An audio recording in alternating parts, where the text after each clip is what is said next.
All right, let's talk about the FBI. The FBI, fun. Came and gave me a visit last year. I don't know if you knew this. I think because they were trying to see if I actually lived in the place that I voted. Turns out I actually did, and I ended up moving away after I voted. I was like, you know what? I'm going to actually move all of my stuff and move to a new location. It happened to be the Beanie compound in Maryland, which I currently left. I am grateful to be gone. I moved out, and I'm going to be moving into my own place soon. I'm very excited about it. Um, but yeah, the FBI. I mean, they're coming under a lot of heat lately. We're finding out that they maybe instigated on the 6th of January, 2021. I don't know if you know. It's kind of a big moment for people. I had Instagram actually delete one of my pictures because I was there that day. I was standing in the street in front of the Capitol watching a bunch of peaceful crowd standing in front of the Capitol. I didn't see any of this tear gas stuff because it all happened while Trump was speaking, which I was standing there listening to him speak as well. And until he finished speaking. And then I went to the Senate building. I took a picture, Instagram deleted it, and it was just a picture of all the people standing in front of the Senate. It was after all the nothing burgers went down because it was just a bunch of people walking around inside the Capitol as the cops let them in and showed them around, chauffeured through, whatever. I'm getting sidetracked. But the thing is, it's turning out that there were some FBI informants that were there. FBI were part of it. Who knows what they did with the 6th, but I want to talk about this attempted kidnapping of Gretchen Whitmer. Okay?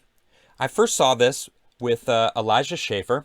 Shout out to Elijah. Dude is an absolute beast of a journalist. If you don't know him, he actually works with Savannah, who's going to be rejoining me on my show next Wednesday. I'm very excited to have her back on the show. He is her producer. And they work wonders together. He works for The Blaze. They both do. Seriously, if you don't know who Elijah is, you should definitely check him out. He was also there on the 6th. Anyway, he goes, the FBI planned the kidnapping of a U.S. governor and entrapped Americans. I was like, I'm sorry, what? What is this? I got to see this.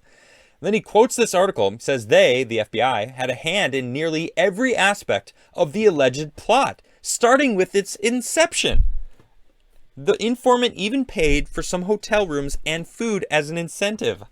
I was like, no way. This has got to be.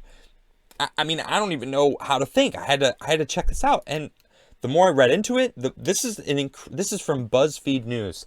Shocking, BuzzFeed, right? You wouldn't expect BuzzFeed to be doing some hard-hitting journalism because this is incredibly detailed. I mean, this article goes deep. It has all sorts of different connections.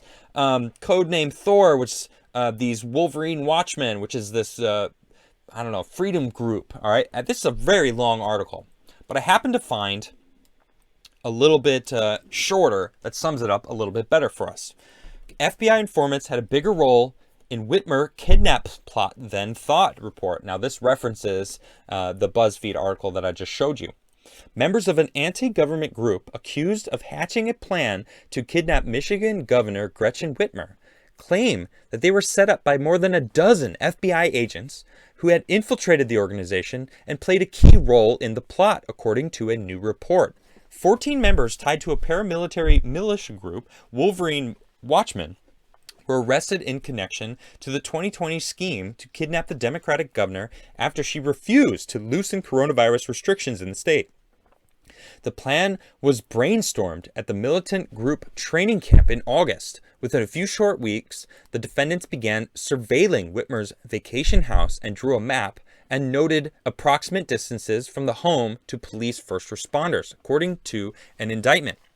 The group also allegedly planned to attack infrastructure near Whitmer's house, including blowing up a bridge to slow the response from law enforcement officers.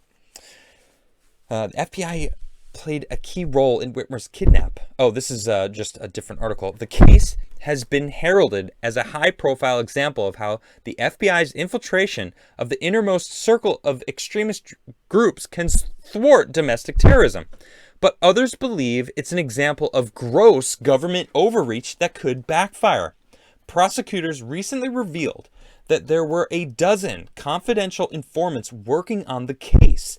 The evidence they helped gather provided a glimpse into American extremism, and now some self-proclaimed militia groups collaborate with another, including pooling resources and building on violent ideas. But a closer look into the foiled kidnapping by BuzzFeed revealed that some of the informants the government used appeared to play a far greater role in the plot than had previously reported. In fact, their informants had a hand in nearly every aspect of the twisted machination, including its inception. New information on the extent of the FBI's involvement had raised questions as to whether there would even have been a conspiracy to take down the Democratic governor without their help. One Wisconsin-based government informant, for example, helped organize a series of cross-country meetings with extremists. Those meetings allegedly laid the groundwork for the multi-part plot. That same informant also paid for hotel rooms and food as an incentive to get people to come, BuzzFeed reported. Another informant, an Iraqi war veteran, was so deeply involved in the militant group that he rose into the ranks and became the second in command.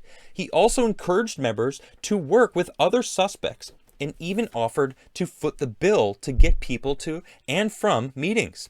He is also accused of urging the alleged mastermind of the kidnapping plot to carry it out before laying the trap for him to be arrested. I don't know if you know this, that's entrapment. That's the government saying, hey, you should go do this crime. Like that crime right now, check it out. Look, you can do it this way and you'll get away with it. And they go to do it and they're like, ha, we got you.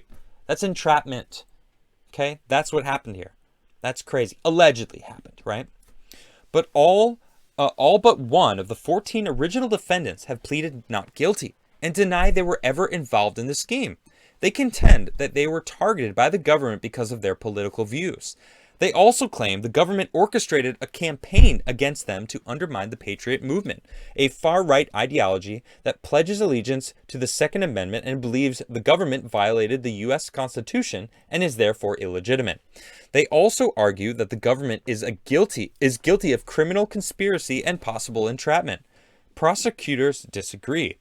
They have gathered thousands of social media posts, 400,000 text messages, and have 1,300 hours of audio and video recordings that they claim show the suspects not only expressing anti-government views, but also took steps to carry out the plan. The defendants argue the recording and text messages are constitutionally protected speech. They also claim talk of the kidnapping never rose beyond the level of fantasy, and they never intended to hurt anyone. The investigation comes after it was revealed that Richard Trask, a special agent at the center of the case, was arrested and charged Monday in relation to a domestic violence incident. Yeah, he beat his wife after a swingers party. I didn't know that it said that he slammed her head against a nightstand. Yeah, sounds like a real stand-up guy. Not. Talk about a terrible person if you're going to beat your wife. I'm sorry, I just would never do that. I would just never do that. I think you're a terrible person if you have to beat a woman. Sorry. If you're defending yourself, it's one thing against someone who's attacking you. I don't care who you are. If you're attacking me, I'm going to defend myself. But this dude wasn't. He was beating his wife. Terrible man. Anyway, that's crazy. So it seems that the FBI had a huge part of orchestrating everything that went down here. And it's all to make Trump supporters look bad. In fact, they were labeled as Trump supporters. They were like, Trump supporters try to steal or kidnap Gretchen Whitmer. All right. And then, of course, it showed pictures of these guys in their houses with anti-Trump flags behind them. And one of them had anarchy flag. One of them had... They weren't Trump supporters. They were trying to play them up as Trump supporters. In fact, the news ran with it, just like I said before. They run with things. They just go, they're Trump supporters, and everyone gets their worldview strengthened. Well, Trump supporters, see, they're crazy. They tried to kidnap Gavin. I keep saying Gavin. They're all terrible governors.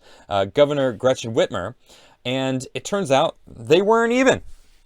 They just love America. They were patriots that think that the government is illegitimate. It's like, okay, they can think that, And as long as they don't follow through, but if the FBI is like, come on, do crime, poking them with a stick, hey, let's pay to bring you all together so you can coordinate and do crime that we want you to, so we can vilify the president and make him look as terrible as we can so we can win this election. I mean, I'm just running on a rampage here, because who knows? It could be true. But I'll tell you what, Gretchen lost her power. Michigan legislator yanks emergency powers that enabled Whitmer's COVID tyranny.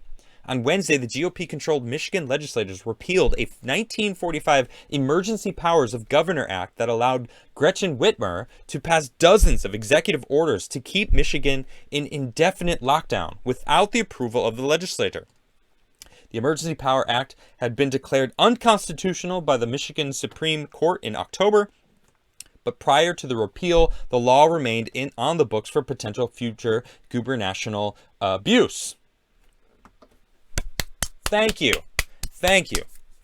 You know what? Shout out to the Mug Club, because he knew. All right, he knew what was going on here. He called it. I think he's from Michigan. Anyway, he was there in rallies, bringing people's attention to the corruptness of this woman. She needs to go. As much as Gavin Newsom needs to go, Gretchen Whitmer needs to go. I mean, there's a lot of governors that are just horrendous, okay? I'm a little annoyed because they actually dropped the case against her because she had her own nursing home COVID deaths related issues. Well, they dropped it. They were like, well, nothing to see here. Yes, there was. Same with Cuomo. Same with Murphy, same with Wolf, Pritzker, and Newsom. All of them have blood on their hands, and they should pay for it.